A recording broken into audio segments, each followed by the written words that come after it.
Hello and welcome to this lecture in the IBM Cloud Foundation Skills Series.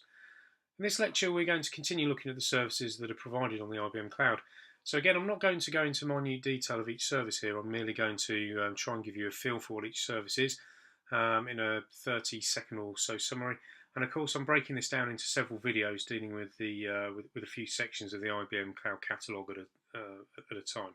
Okay, so this video is going to concentrate on the containers, networking, storage and AI services that are available on the IBM Cloud. So starting with containers, we have the Kubernetes service. Now if you watched the last video that talks about compute options, you'll have seen this exact same service there too. So the catalogue does put some services into a couple of sections, if it's appropriate, and this is one of them. So to recap, this allows you to run containerized workloads in the cloud. So rather than deploying virtual machines to run applications, you can instead create what is called a Docker container that has all the resources required inside it to run your application, and actually deploy that in the Kubernetes service.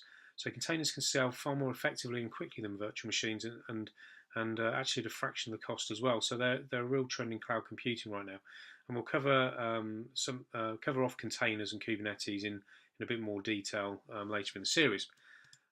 So next we have the container registry, and this is basically a companion service to the Kubernetes service. So essentially you can use it as a place to store container images. So this is a private space, so no one else can see those images. And of course you can easily launch Kubernetes clusters based on those images stored in your registry as well. So then we have our networking services, and starting with load balancers. This is a service that allows you to distribute traffic amongst your application servers within the data center. And there are three different types. There's an IBM Cloud load balancer, a local load balancer, and a Citrix NetScaler VPX.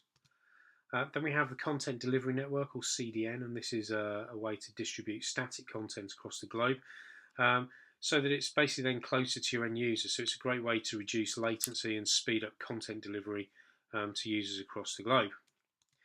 Next we have domain name services, or DNS. So here we provide a location to view and manage domains through a pretty basic DNS management interface. And you can also register for a number of top-level domain names through the service as well. The gateway appliance is used with infrastructure as a service, or IaaS services, to protect any infrastructure that you create, and this allows you to actually create virtual routers, firewalls, and private network devices. And you can set them all up with your own defined parameters too. Next we have a number of services which fall under the direct link banner. So these provide connectivity between the IBM Cloud and customer data centers using direct links, which is obviously where they get the name from. So this means that your data doesn't have to traverse the public internet. So if you need private connections or connections with high bandwidths or guaranteed bandwidths, then you should probably check out the various direct linked options. So next we have the Internet Services service, and this is there to provide enhanced reliability, performance and security for internet-facing applications. And it does this by using Cloudflare and 150 plus points of presence around the globe. So with this service you get DDoS protection, you get secure data transfers, a web application firewall, DNS services, caching which removes latency and so improves performance. And one or two other things too. So we'll have a closer look at this later in the series as well. So we've got the IPsec VPN service, and this allows you to create a private VPN between your network and on IBM's IaaS platform's private network. So it allows you to manage your servers and services over a private connection. The subnets IP service allows you to order static public or private IPs. So that can be for portable or global subnets, and this then lets you create a connected and secure application network. And finally, we have a VLAN service, which pretty much allows you to do just that, create VLANs. So that means you can then create more complex and secure networks for your application. So for example, you might want to segregate certain workloads onto different VLANs, such as web servers from database servers, etc., etc. And overall, this improves security for your application. So moving on then to our block storage, our storage services, and we'll cover these in more detail later on in the series as well. So we have first of all block storage, and this is iSCSI storage, which is attached to virtual machines or Kubernetes clusters. That's if you want them to have what's called persistent storage, and you can also attach these to bare metal servers as well, of course. So then we have NFS, well, file storage, I should say, which is NFS-based storage. So it allows you to create file shares, and that can be attached to multiple servers. And next we have object storage, and this is for unstructured data. So that's generally files of any type, but not things like operating systems or database files. You tend to put those on block storage. You can't actually run an operating system or database using object storage, but you could run static websites on there. So object storage is pretty much unlimited storage where you can store files, and you can also move files into different tiers based on how frequently they're accessed, which can mean that you can actually store files really, really cheaply. We'll cover this in much more detail later on. So next we have the AI services, or artificial intelligence. So you may have heard these also referred to as cognitive services or Watson services, but these are effectively services that bring powerful AI services to your applications.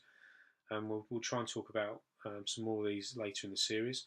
So first of all, we've got Watson Assistant, and this is a really cool tool that allows you to create chatbots or virtual assistants.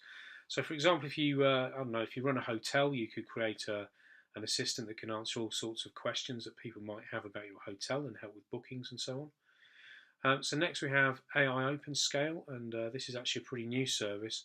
And what it aims to do is show how decisions are made by IA services, so that you can ensure that they're transparent and fair. And if there is bias in those decisions, you can address that through further training of the AI app in question. Next up, we have Discovery, and this is a cognitive document search and content analysis engine. So you can upload documents to it, and Discovery will ingest that data and make it searchable and provide analytics to the information as well. We have Knowledge Catalog, and this allows you to simplify data science and compliance, and because it basically lets you make your data easy to find and also to share. But at the same time, you can control access to make sure the data is used properly. Knowledge Studio is a way to teach Watson the language of your business domain, so that it can identify the entities and relationships that are unique to the industry. So what does that mean? So imagine you work in the insurance industry. So the insurance industry has lots of words and phrases which are particular to it. So what you can actually do is train Watson through Knowledge Studio to understand those terms and that terminology. And in doing that, it can then identify entities and relationships that are unique to the insurance industry or any other industry that you work in. So that basically then becomes an expert in the language of your business. So next we have the language translator, and I guess that pretty much describes the service. So you can use it to translate a whole list of languages into other languages, and we'll play with that later on in the series. I think so. That's quite a good thing to play with. Machine learning is a means for developers and data scientists to work together and produce predictive capabilities, which can then be used within applications. The natural language classifier allows you to work with a number of different languages, and it uses natural language processing and machine learning to understand the inputted text. And what it then does is produce keys to the best matching answers. So if you can ask it questions, it produces these keys which give it to the best matching answers, or where to go to next, so that your application can basically just act on those keys and drive decisions. Then there's natural language understanding, and this allows you to basically pull meaning from text. So the service extracts concepts and entities and keywords and categories. It also does sentiment and emotion and relations and semantic roles. And this can actually be tied into what you've trained in Knowledge Studio, so it understands the language of your business domain as well. So next up we have personality insights, and this is quite interesting, as you can derive insights into someone's personality from, say, social media data, so you can pull down their tweets and analyse those, or transactional data. And you can use this to, so for example, you can use this to see what for them might determine purchasing decisions, or maybe what their behavioural traits are like. So next we have speech to text. So with this service you can send an audio file to the service, and it will then transcribe that audio into a text file, so you can see what people are saying in videos. And then we have the opposite, so you can turn text into speech with text to speech, and this is pretty cool. So you can you can send a text file, so possibly this, and you can then have a Watson voice read it out for you, and you can tweak the voice as well, so it sounds different and reads at different speeds and all those kinds of things, so you can actually tweak it for the audience. Next up we have the tone analyzer. So this detects, again, using a text file. It will look at it, and it will detect joy, sadness, anger, and agreeableness in it, within it. So, for example, you can see what kind of tone a series of tweets has, or if you're writing a document, you can see what kind of tone that has and tweak it for the audience that you're actually trying to reach. Visual recognition is again one of those that kind of says what it is. So you can train the service to recognise objects within pictures, and you can then use it to identify the same objects in other pictures. Be it dogs, televisions, cars, fields, pipelines, and so on. So note that it can't actually identify individual people, at least not yet, which is a question I get asked a lot.